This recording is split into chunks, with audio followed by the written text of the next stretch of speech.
Hey, how's it going there, everybody? It's me, your venomous outlaw. I'm back from my cold and I feel about 1,000% better than I did. Wow. I hate having fevers. I'll tell you that much. Anyway, I cannot remember the last thing I done. So, this is going to be pretty interesting because, I don't know. I'll think of something. So, today, we are on week 24 of 24. Okay, good. Wait, let me double check my mood. 2, 0, 1. Okay, I know what we need to do. We don't need to change dresses, but we need to go into strategy. Yeah, let's have a strategy meeting, partners. Not the menu button. Let's do a strategy meeting. Wow, I'll tell you what. One thing, being in bed, as much as I would love to have a profession where I sleep in bed all day. It probably is not the best thing, mostly because, you kind of need to eat, and also drink water. And also you wake up after the nap with a, I wouldn't even call it a nap. You wake up after the coma, or hibernation. Yeah, hibernation, with like a massive headache. Not a fun time. You learn how units reinforce each other in the field, gaining strength through proximity and the covering of weakness. Yes, because the more people you have, generally you can cover up weakness with amount of people. Sometimes. The really only problem with that is, what if everyone has a certain weakness? That's generally why you allocate units to certain fields. Anyway, you study the effects of different kinds of battle terrain for both offense and defense. You can now tour the barracks on the weekends. Woohoo! Are you excited, guys? Because we're almost done with this playthrough. Once we get to week 33, we will be completed. I know I'm excited because I have other LP ideas. You study the firepower. You study the power of ranged weapons, from arrows to thrown fire and sand. Yeah. How the threat of such attacks can shift the enemy's response. You study the use of cavalry in battle, as well as the cost and benefits of traveling with large animals. So, as you guys probably know, cavalry back then was basically the shit. It was the equivalent of like a tank, in a sense. Mostly in the mobility and like height advantage you would automatically get in combat. Obviously there were counters to this, such as spears and pikemen, but generally cavalry was seen as like the shit back then.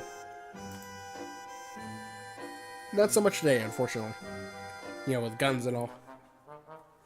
You receive a letter from young Lord Aldir.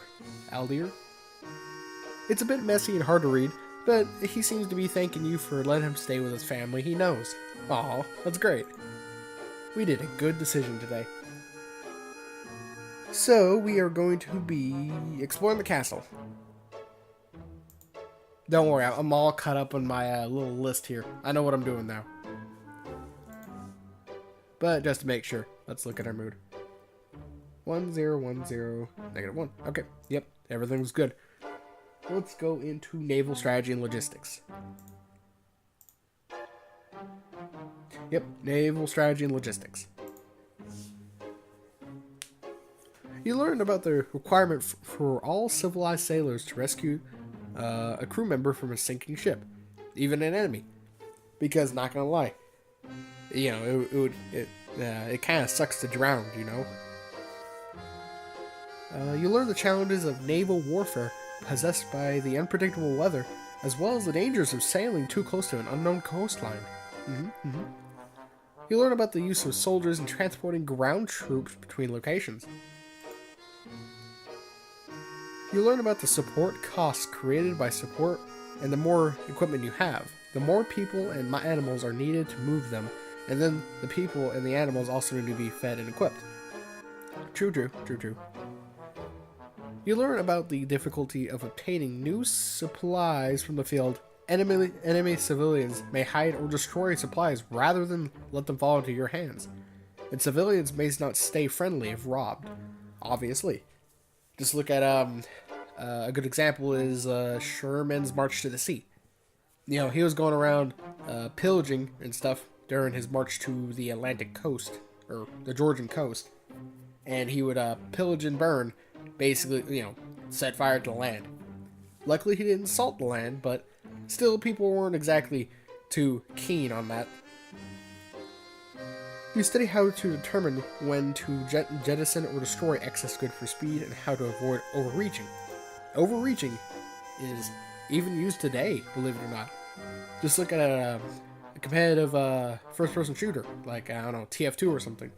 If you go too much in, there's a good chance that you'll be cut off from your team and you'll die. Your agents report a backup military strength, particularly warships in Shijinja. I'm sorry, the majority power across the ocean to the west. They may be intending to go on to the attack. Wow, it's a good thing that we have our oracles on that, or else we would have never known that. Also, don't worry, because I'm dumb. I don't know anything about world history. Still, they send a fleet across the ocean. Nova might be in danger. At the very least, the shipping would be destroyed. It takes time to assemble worthy vessels. You have the advance warning. You could make your own preparations to defend your coast. The downside is they don't come cheap. So, what do you think we're gonna? So there's no chance of them invading us, right? Right.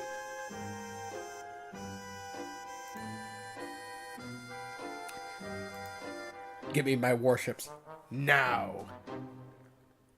And today we will be doing more exploring the castle because we like our castle. It looks pretty good, except for the couple cobwebs.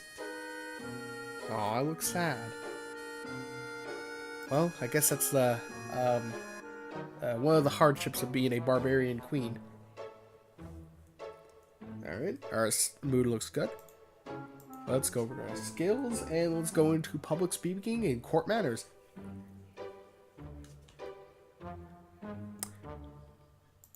Conversation. Yes, public speaking and court manners. Sorry, I'm not exactly on the game today. Mostly because, like, what do you call it?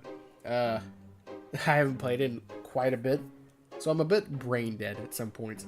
So we're going to be doing that. You borrow the menu for an upcoming banquet and practice delivering it as a dramatic speech to the attendants of confused chambermaids. You learn about debate techniques and practicing them by trying to convince a castle gardener why a new fountain would be a good idea. Your teacher assigns you to create and memorize a short speech of your own. To directly challenge someone's honor is to declare war. Never make a public accusation of cowardice, treason, infidelity, or murder unless you are prepared to face mortal enemies. And on that note, you study the the coolness of dueling. As a monarch, you are expected to embody the virtues of honesty, bravery, and generosity. You should always offer aid to those in need. However, those you aid personally are expected to give you their utmost loyalty, even until death.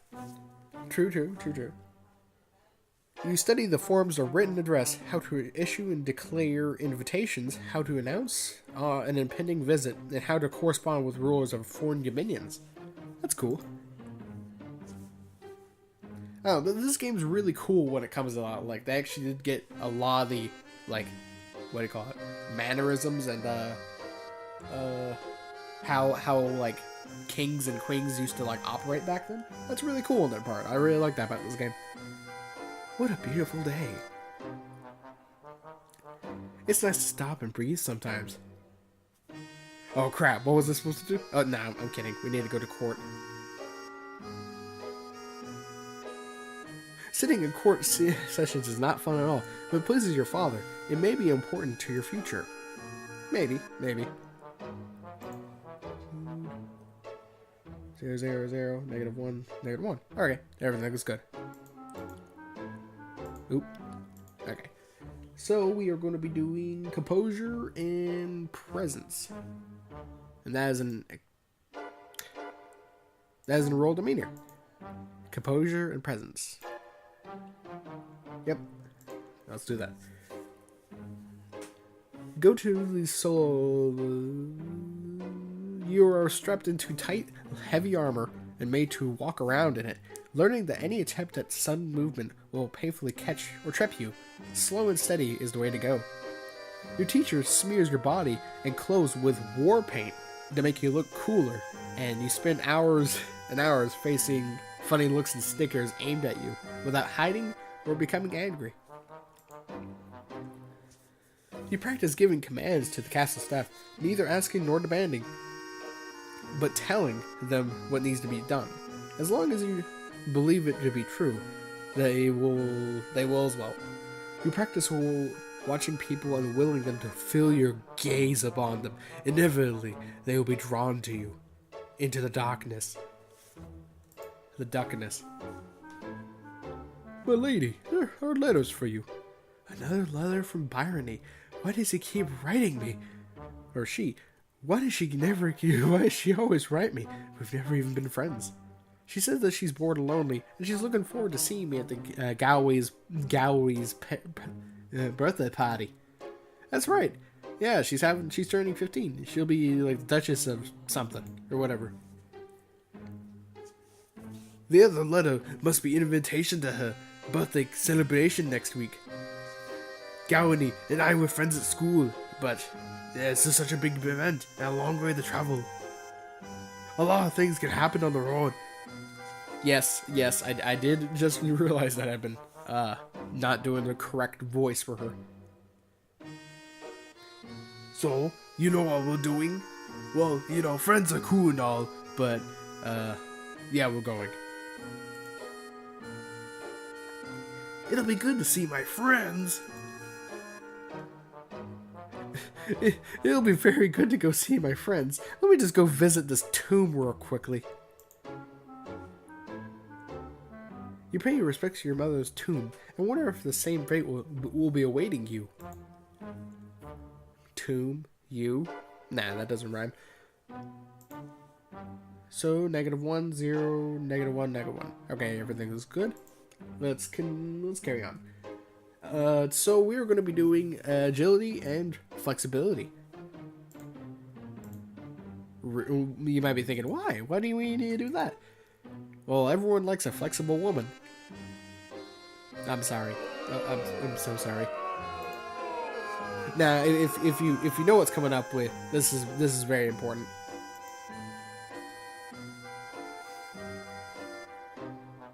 Let's see. All right, so we now should be on a. Oh no! Get the sword! Kill them all! You hear the distinctive sound of incoming arrows, just in time to push yourself away from the window and avoid being shot. From the screams outside, not all your guards have been as lucky. Your attackers scatter as soon as your forces show any signs of resistance, vanishing into the woods. The rest of your trip passes without incident, but you can't help jumping at shadows. Gowany's party is lovely, not nearly as glamorous as your own.